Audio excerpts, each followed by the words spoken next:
calculating per capita income, for example, without a population, it's almost impossible to know, right? Yes, indeed. I mean, how much per capita, how much you know, if you're going to share the national gain, that kind of thing. So that is so critical in these development indicators.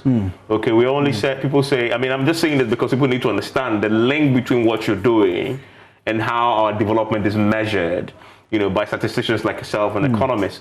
I mean, we say Ghana is a middle income, lower middle income. Without a population, you know, science behind it, it's almost impossible to know that, correct? Yeah, that's correct. So what I do in my public education campaign on the relevance of the census broadly is to put it into 5 categories, and I've characterized these 5 categories with starting with a D, with all the relevant importance that I want us to attach to the census undertaking. The first is, I say, census undertaking is the basis for our democracy. Census undertaking is the basis for our development. The third one is census undertaking is the basis for our dignity. And the fourth one is census is the basis for the disaggregation of data that we talked about. And the fifth one is the denominator, which you are talking about. We cannot calculate the per capita income of a country if we do not know its population. So currently we have a per capita income hovering around $2,300 US. And this is simply based on the population projections that we've done since 2010 up to 2011. Definitely over this period, the indicators that we've used for the population projections sort of weakens in terms of its reliability because of the time span, and that is why every 10 years it is important to do an update of the count so that you can get the accurate per capita income. So depending on how the population figures pan out is going to inform us whether Ghana will still be classified as a lower middle income country or otherwise. And that is so critical if you followed, in terms of how much development aid, for example, you get, how much you don't get. It's so for a country like Ghana, this is it. Let's come back to today. It's been how many hours since? More than just a little about 24 hours, correct?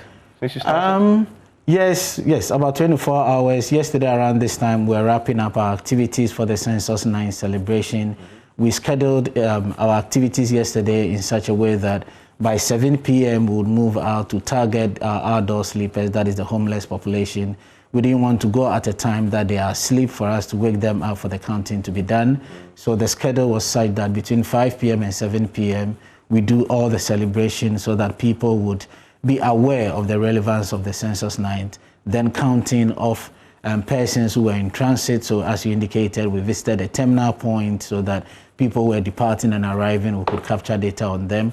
Indeed, for persons who spent yesterday in short stay institutions, i.e. hospitals and cells, because of the numbers for some hospitals such as Kolebu, we started accounting around 3 p.m. to ensure that by 9 p.m., 10 p.m. thereabout, we would have finished with the exercise. Interesting. So how has it been during the day? Because this is the first daytime counting you've had, correct? Give me your, I know you have 75,000 people working for you? Yeah, so let me put the numbers in context. So ahead of a census activity, you need to think about the persons that you would want to put in training vis-a-vis those that you would want to have ready for data collection exercise and those that you would actually put out there for the data collection. So ahead of the training exercise, we had screened 76,500 persons, and that was our target trainees that we're going to put in the classroom. We were mindful of attrition. That is why we upped it from the current figure that we have now to the 76,500.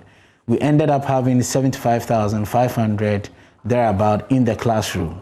And after the training exercise, we had 70,000 of them that had been trained ready for the field work. From the 13th up until now, we've engaged 67,419. So we still have a buffer of about 2,600 that if we're going to have attritions, if we're going to have areas that we have to add on, because we've observed that there are certain localities that in the past 1 year, because they are fast evolving areas, structures have sprung up in a very short period. So there is the need to relook at our workload management and put more people there. So currently in the field, we have 67,419 persons that we use for the listing, and we've moved them into the enumeration phase. By Thursday, Friday, we're going to make a determination on their rate of work, and then over the weekend would decide whether we need to fall on the 2,600 that we have.